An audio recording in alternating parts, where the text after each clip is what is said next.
আকাশবাণী গুৱাহাটীৰ FM মহাবাহু আৰু প্ৰাগজ্যোতিষপুৰ অভিলেখাগাৰৰ পৰা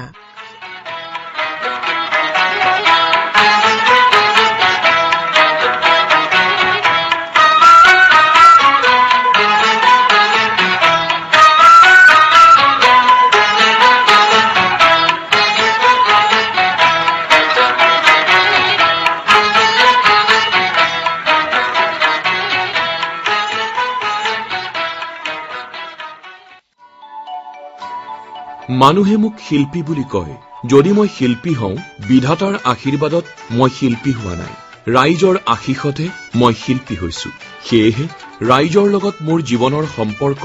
ওতঃপ্ৰোতভাৱে জড়িত আৰু মই সেই কাৰণে ৰাইজৰ দুখত সমদুখী, ব্যাথাত সমব্যাথী। কথাষাৰ কৈছিল কলাগুৰু বিষ্ণুপ্ৰসাদ ৰাভাই। বিষ্ণুপ্ৰসাদ ৰাভা আছিল জনতাৰ শিল্পী।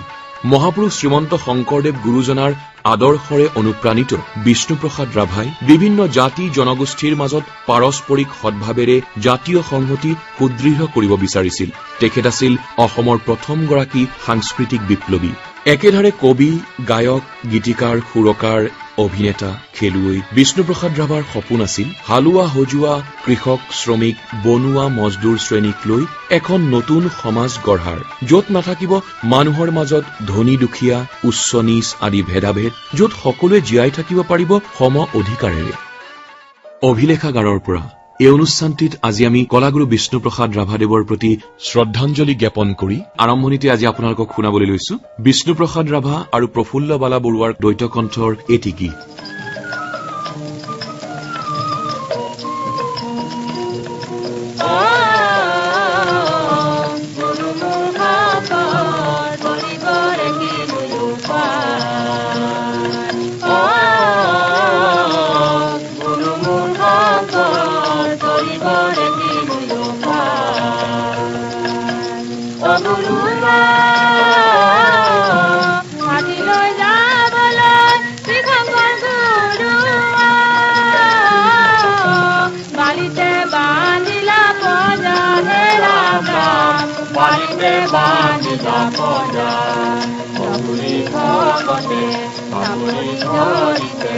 আপুনি লগাইছে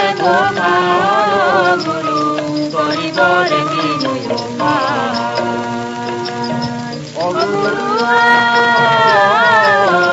নাওমি মালুৱা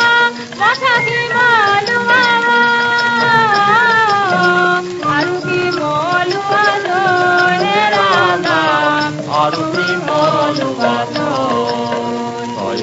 কি কৰে জন্ম নিতে চকুৰি ভকতলৈ গুৰু কৰিবৰে কিনো গুৰু মুখ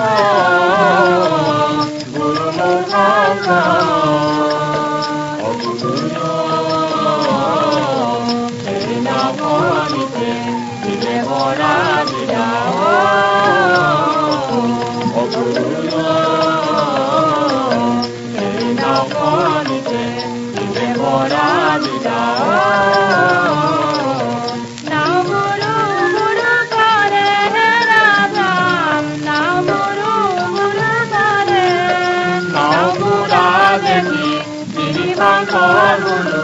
আপুনি কাৰ পাতি ধৰে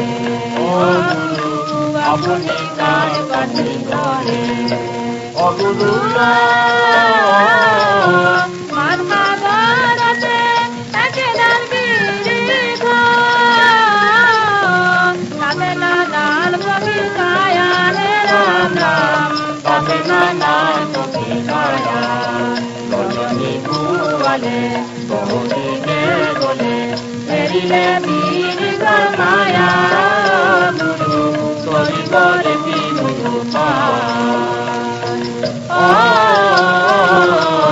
গুৰু মুখ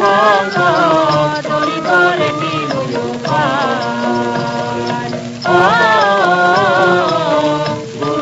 মুখ।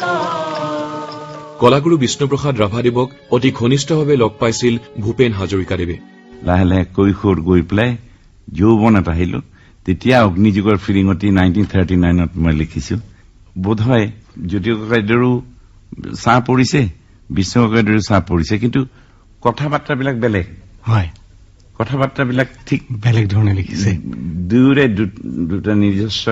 স্বকীয়তা আছিল আৰু মোৰ স্বকীয়তা আছিলে না মই নাজানো মই কিন্তু ফিল কৰিছিলো যে মই এনেকে গান লিখিব লাগিব এতিয়া গতিকে অগ্নিযুগৰ ফিৰিঙতি মই নতুন অসম গঢ়িম আৰু তেতিয়া মাৰ্কছ পঢ়াই নাই মাৰ্কছ জানিছোহে অলপ অলপ বিশ্বকৰ্মাৰ পৰা ক্লাছ 8 মানত খুব গালি পাৰে কেপিটেলিষ্টক তাৰপিছত তেওঁ লাহে লাহে কিবা কিবি নানা ধৰণৰ লেফ্ট পাৰ্টিবিলাকত নোহোৱা হৈ যায় কেতিয়াবা কেতিয়াবা সেইটো শিকিলো তেওঁৰ পৰা বিশ্বদাই ৰঙামাটিলৈ যে লৈ আহিছিলে তেওঁ বহুতে কয় এইটো মই খণ্ডন কৰিব খুজিছো বহুতো একেবাৰে উগ্ৰভাৱে যিবিলাকে ভাবে কয় যে বিশ্বনাথাইনো বড়োসকলৰ কাৰণে কি কৰিলে তেতিয়া গোটেই পৃথিৱীখনেই বড়োলেণ্ড আছিল বিশ্বনাথৰ কাৰণে হয় নহয় আৰু তেনেকুৱা আৰু তেওঁ এই যে আমাক মোক যে জনজাতীয় কৃষ্টিৰ পিনে আগুৱাই দিছে মই এজন আৰু বহুতক দিছে হয়তো কিন্তু মোৰ মনত আছে তেওঁ কৈছিল যে অলপমান বড়ো হেৰিটো শিকি লচোন সেই তেতিয়া তেওঁ কৈছিল মই কওকচোন কেনেকে তেতিয়া কৈছিলে নিংনি নাৱা মা তোমাৰ নাম কি মই কওঁ আংমি নাৱা ভূপেন এনেকে আৰু তেওঁ খুব ভাল জানিছিল 48টা ভাষা 48টা আজিকালি দোৱান বুলি ক'লে খং উঠে না মানুহ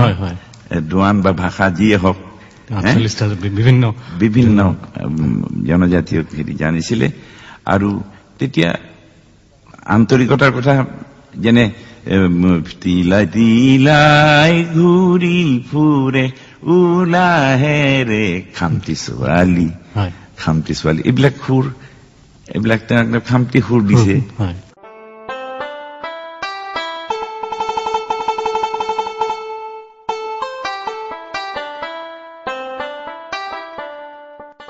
সংগীত শিল্পী সুদক্ষিণা শৰ্মাৰ বাবে বিষ্ণুপ্ৰসাদ ৰাভা আছিল ৰাভা মামা ৰাভা মামাই তেখেতক গীত শিকাইছিল নাচ শিকাইছিল বিষ্ণুবাক মই খুব ভালকৈ পাইছো নাচিবলৈ শিকাইছিল নেকি নাচিবলৈও শিকাইছিল কওকচোন কেনেধৰণে শিকাইছিল তাৰমানে 43 তেওঁ আহিলে আহি পেলাই মোকটো লৈ গ'ল কিন্তু তেওঁ আমাৰ ভাত ঘৰৰ নিচিনা আমাৰ ঘৰতে আছিলে মাজে মাজে নোহোৱা হৈ যায় মানে বিপ্লৱী কমিউনিষ্ট পাৰ্টিত জইন কৰিছিল নেকি তেতিয়া সেইটো তেতিয়া বুজি নাপাওঁ তেখেতে আপোনাক কেনেধৰণে গীত মাত শিকাইছিলে নাচিবলৈ শিকাইছিলে কি কথা মোক মানে চেকা চৰাইকক শিকাইছিলে দিলীপ শৰ্মা আৰু আপুনি একেলগে বহুত ঠাইত গীত পৰিৱেশন কৰিছে আৰু প্ৰায় এটা গীত আপোনালোক দুই একেলগে গাইছিলে নাহৰ ফুলে নোহোৱাই তগৰ ফুলে হোৱাব এই গীতটো আপোনালোকক প্ৰথম কেতিয়া ক'ত শিকাইছিলে ৰাভা মামাই কলিকতালৈ 43 নিলে নহয় নি পেলাই তেতিয়াতো বুজি চুজি নাপাওঁ সেইবিলাক ভাষা বুজি নাপাওঁ গাবলৈ দিছে আৰু মই কমলদালত গাইছো 43 চনত পঢ়ো আছিলো ইমান বুজি নাপাইছিলো কিন্তু 60 দশকত মুঠ কৰো ইয়াত মই গালো আকাশবাণীত তেতিয়া শৰ্মালত গালো এতিয়া মই সেই গীতটি গাবলৈ মোৰ অলপ দিগদাৰ হয় সেই গীতটি কিন্তু মানুহে খুব প্ৰাণেৰে সৈতে আঁকোৱালি লৈছে আৰু মই এতিয়া ভাবো যে লাভ সং হিচাপে যদি অসমত গীত আছে তেন্তে সেইটোৱে প্ৰথম হ'ব যেন লাগে মোৰ নাহৰ ফুলে নোখোৱাই সেই গীতটো অসমীয়া শ্ৰেষ্ঠ ৰোমান্টিক গীত এইটো মই মানে মনে প্ৰাণে বিশ্বাস কৰো মই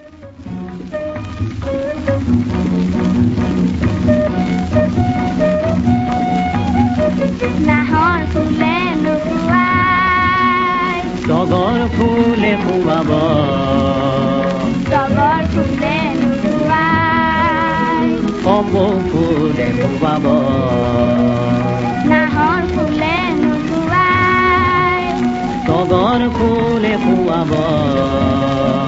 তগৰ ফুলে নোখোৱাই কপৌ ফুলে খুৱাব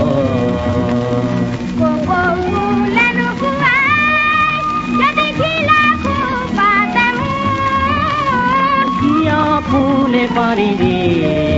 মুৰি খুৱাতে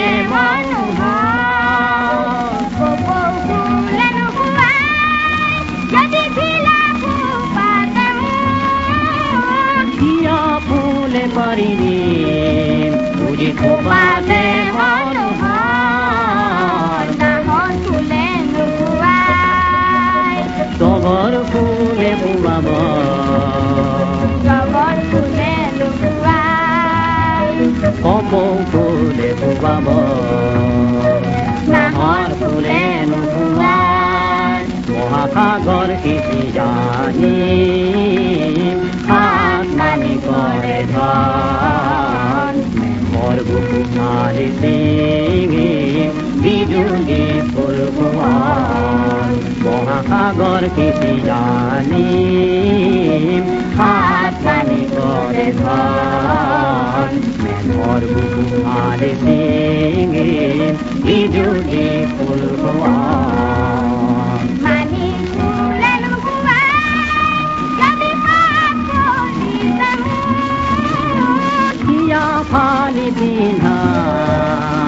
তেজাল কোমল মনে মোৰ মানি ফুলে নুপুৱাই যদি হাত কৰি যামো হিয়া ফালি পিন্ধা তেজাল কোমল মনে মোৰ নাহৰ ফুলে নুপুৱাই তগৰ ফুলে ফুৱাব তগৰ ফুলে নুপুৱাই কপৌ ফুলে ফুৱাব নাহৰ ফুলে নুপুৱাই তাৰ ওলোটা পিঠিত আছিলে বিশ্বৰে চন্দে চন্দে মহানন্দে আনন্দে নাচা নাচা তম হৰদেউ নাচা তেতিয়া সেই গীতটো আপুনি গাইছিল নে সেইটো মই আৰু কমল দাই গাইছিলো অদ্ভুত ধৰণ আছিলে ভামা ইমান মানে নিৰহংকাৰী আৰু ভেম নোহোৱা আৰ্টিষ্ট হয়তো মই আৰু কেতিয়াও জীৱনত দেখা নাপাম মোক যেতিয়া লৈ গৈছিলে তেওঁ দুযোৰ কাপোৰ নিছিলে এযোৰ ঘৰত পিন্ধা কাপোৰ এযোৰ বাহিৰত যোৱা কাপোৰযোৰ ৰাতি ধুই ফেনখনত মেলি দিয়ে ৰাতি বাতি সেইখন টানি টানি ঠাক কৰি লয় পাইজামাটো আৰু চকলেট ঝৰ্ণা টাইপৰ এইফালে ফলা বৰুৱা কাট বুলি কৈছিলে তেতিয়া পৰমপ্ৰকাশ বৰুৱাই পিন্ধিছিলে সেই তেনেকুৱা কাটৰ পাঞ্জাবী পিন্ধিছিলে পিন্ধি মোক লৈ যায় ৰেডিঅ'শ্যনলৈ লৈ গৈছে অডিশ্যন দিবলৈ মই অডিশ্যন দিছো কলিকতাৰ ৰেডিঅ'শ্যন মই ঢুকি নাপাওঁ গতিকে মোক দুটা বালিচ দিছে তাৰ ওপৰত বহুৱাই মোক অডিশ্যনটো দিয়াইছিলে তেওঁ মানে একেবাৰে ভেম নাছিলে তাৰপিছত আকৌ পাইছো মই পিছতো ধৰক যেতিয়া মুক্তি দেউলখন যেতিয়া তেওঁ কিতাপ এখন লিখিছিলে না মুক্তি দেউল তেতিয়া মই সেই গোবিন্দ কলিতা নীৰেণ লাহিৰী এইসকল মানুহ আমাৰ ঘৰলৈ অহা দেখিছিলো তেতিয়া বুজিছি নাপাওঁ সেইসকল মানুহক দেখিছিলো মুক্তি দেউলত ভূপেন্দাৰ গান আছিলে অগ্নিযুগৰ ফিৰিঙতি মই তেতিয়া সৌমেন ঠাকুৰ আহিছিলে আৰ্যনাট্য মন্দিৰ আছিলে আজি য'ত চিলড্ৰেন ৱাৰ্ড তাতে গণনাট্য সংঘৰ যিখন খুব ডাঙৰ কনফাৰেন্স হৈছিলে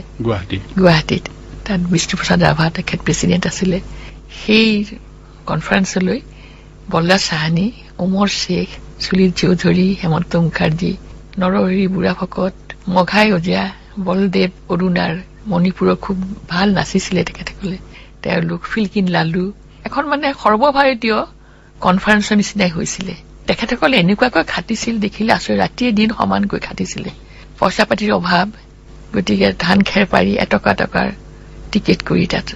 মানুহক বহুৱাইছিলে তেনেকেই মানুহ তেতিয়া সেই কনফাৰেন্সত প্ৰথম গীতটো মই শৰ্মাৰ লগত গাইছো সেইখিনি মোৰ মনত পৰে বিষ্ণু ভাই ভূপেন্দাৰ ৰং কিনিবা কোনে গীতটি বহুতো এজাক ল'ৰা ছোৱালী লৈ তেওঁ ৰং বচোতা হৈ নাচিছিলে সেইবিলাক কথা মোৰ মনত পৰে কলাগুৰু বিষ্ণুপ্ৰসাদ ৰাভাদেৱক ঘনিষ্ঠভাৱে পাইছিল ভ্ৰাম্যমান থিয়েটাৰৰ জনক অচ্যুত লহকৰদেৱে আৰু তেখেতে ভ্ৰাম্যমান থিয়েটাৰ আৰম্ভ কৰাৰ কিছুদিনৰ পাছতে ইহ সংসাৰৰ পৰা চিৰবিদায় মাগিছিল কলাগুৰু বিষ্ণুপ্ৰসাদ ৰাভাদেৱে বিষ্ণুদেৱতো কলাগুৰু বিষ্ণুদেৱাই আৰু দৰদী মম ভলা মানে মাতিলেই আহে নামাতিলেও এইপিনে পাৰ হৈ গ'লে আগে দি নোমাকে নাযায় এটা ভলা মানুহ আৰু তাৰপিছত ভাল বন্ধুত্ব কৰিছিল প্ৰিন্সিপালক য'তে ত'তে লগ পাইছো বিষ্ণুদেৱাৰ বহুত দুখজনক কাহিনীৰ লগত মই জড়িত এনে ৰঙিয়া ষ্টেচনত মই তেজপুৰত যাম তেখেতেও তেজপুৰত যাব এটা একদম ঠাহ খাই থকা ডবা এটাত কেইবাৰে ককৰ মকৰ খাই বহি আছে মই আৰু প্লেটফৰ্মতেই এনে অলপ অহা যোৱা কৰি আছো গাড়ী এৰিবৰ টাইম হোৱা নাই হঠাৎ মোক তেওঁ দেখিতো মোক মাতিছে লখৰ মই ভাবিছো ৰঙিয়াখন আকৌ বহুত লখৰ মানুহৰ ঠাই বোলে কোনোবা বেলেগে এয়া ৰঙিয়া লখৰক মাতিছে তাৰপিছত মন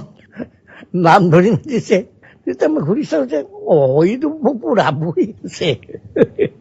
এইটো কোচমচকে চাব নোৱাৰি বিলাই চাব নোৱাৰি আপুনি কি কৰিছে কেনেকৈ বহি আছে ট্ৰেইনৰ ৰেলিংডাল ধৰি মাত্ৰ তাৰপিছত বোলো চিট নাই আৰু কি কৰিম মই এনেকৈ বহি আছো কিয়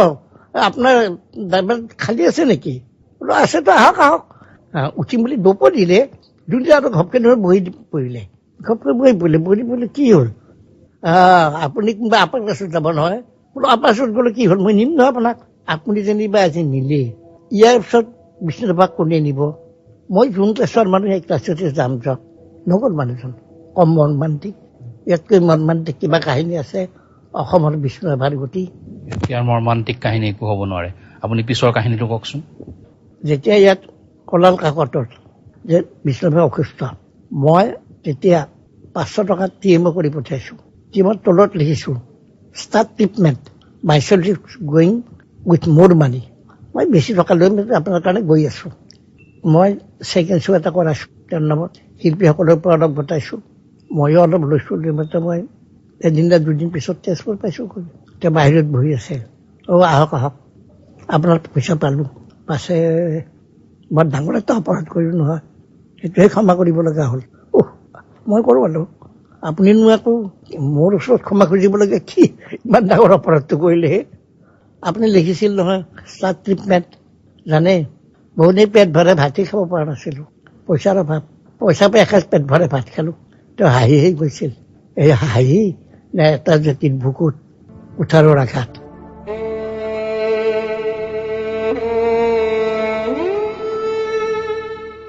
এফালে বিষ্ণুৰাভাদেৱৰ চিতাৰ জুইকুৰা দপদপকৈ জ্বলি উঠিছিল। সেই সময়খিনিতে আকাশবাণী যোগে প্ৰচাৰ কৰা হৈছিল তেখেতে লিখা শেষৰ গীতটি। সেই গীতটি সুৰ কৰি খগেন মহন্তদেৱে গাইছিল। হে মোৰ শেষ গান, মোৰ জীৱন নাটৰ শেষ ৰাগিনী কল্যাণ খৰমান, এ মোৰ শেষ গান। সামগ্ৰিকভাৱে বিষ্ণুৰাভাটোক মই এই সুৰটোত ৰাখিবলৈ চেষ্টা কৰোঁতে তাত মই আৰম্ভণিতে অকণমান বড়োৰ, চিফুঙৰ ঠিক মই অনুকৰণো ঠিক নহয়, এটা তাৰ ৰেখ এটা ৰাখিছোঁ। তাৰপিছত আকৌ বিষ্ণু ককাইদেৱে আমাৰ সত্ৰীয়া সংস্কৃতি ইমান গভীৰভাৱে অধ্যয়ন আছিল, জানিছিল যে বিষ্ণু ককাইদেৱে সত্ৰীয়া সংস্কৃতিত সোমাই আছিল মানুহটো। গতিকে আমাৰ সত্ৰৰ সংগীতৰো কিছু ৰেখ তাত ৰাখি এই ধৰণে এটা সামগ্ৰিকভাৱে অসমীয়া সুৰ, বিশেষকৈ বিষ্ণু ককাইদেৱে বুলি আগবঢ়োৱা সুৰ হিচাপে কৰিছিল।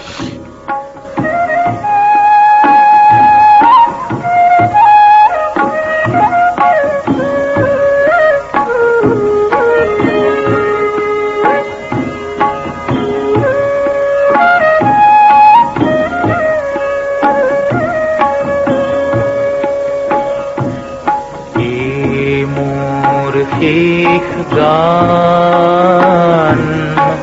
জীবন নাটৰ শেষ ৰাগিনী কল্যাণ খৰমান, এ মোৰ শেষ গান, জীবন নাটৰ শেষ ৰাগিনী কল্যাণ খৰমান।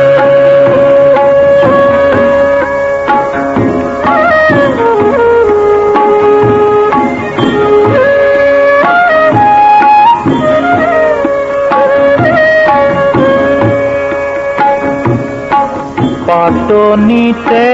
বালো ধেমালি নান্দি ভংগী সূত্ৰধাৰ,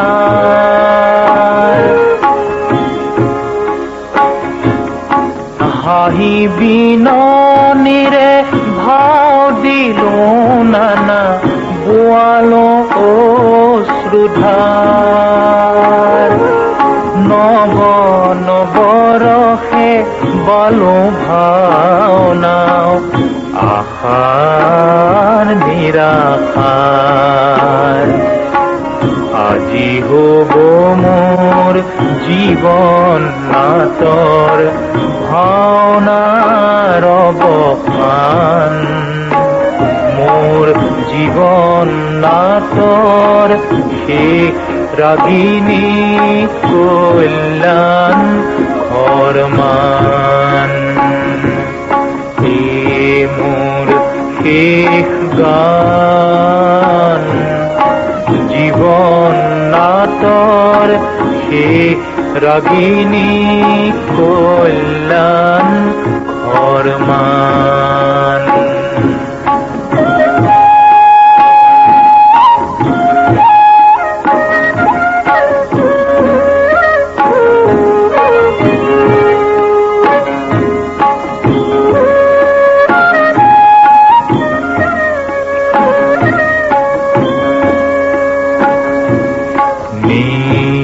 আকাশত পুতি তৰা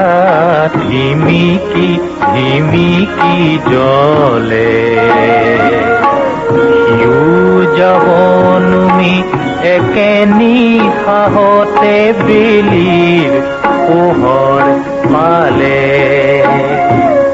ভোগীৰ লগৰে বন্তিৰ শিখা নুমুকৈ নাচে ঘৰমান তালৰ কল্যাণ ৰাগৰ চেৱে অপৰূপ আছে দুখে গুণে হ'ল ভাওনাৰ কি পুতি তৰাও নুমে বাহৰা দেদি উষাৰ বেলিয়ে ৰঙা মুখ তুলি জুমে শিখাৰ লগুৰি বিদায় ৰাগিনী ৰাইজৰ পদ চুমে আজি হ'ল মোৰ জীৱন নাটৰ ভাওনাৰ অৱসান মোৰ জীৱন নাটৰ শেষ ৰাগিনী কল্যাণ ঘৰমান মোৰ শেষ গান জীৱন নাটৰ শেষ ৰাগিনী কল্যাণ ঘৰমান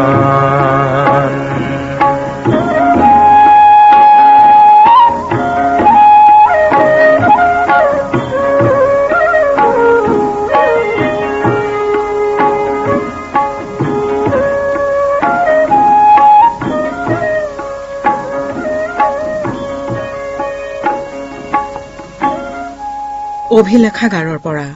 অনুষ্ঠানটিৰ আজিলৈ ইমানতে অন্ত পৰিল। আমাৰ অভিলেখাগাৰৰ পৰা লোৱা ভূপেন হাজৰিকা, অচ্যুত লহকৰ, সুদক্ষিণা শৰ্মা আৰু খগেন মহন্তই কলাগুৰু বিষ্ণুপ্ৰসাদ ৰাভাৰ বিষয়ে কোৱা কিছু কথা আৰু বিষ্ণুপ্ৰসাদ ৰাভাদেৱৰ কেইটিমান গীতেৰে অনুষ্ঠানটি সজোৱা হ'ল। অনুষ্ঠানটি যুগুতাই আগবঢ়ালে ইন্দ্ৰজিৎ দাসে।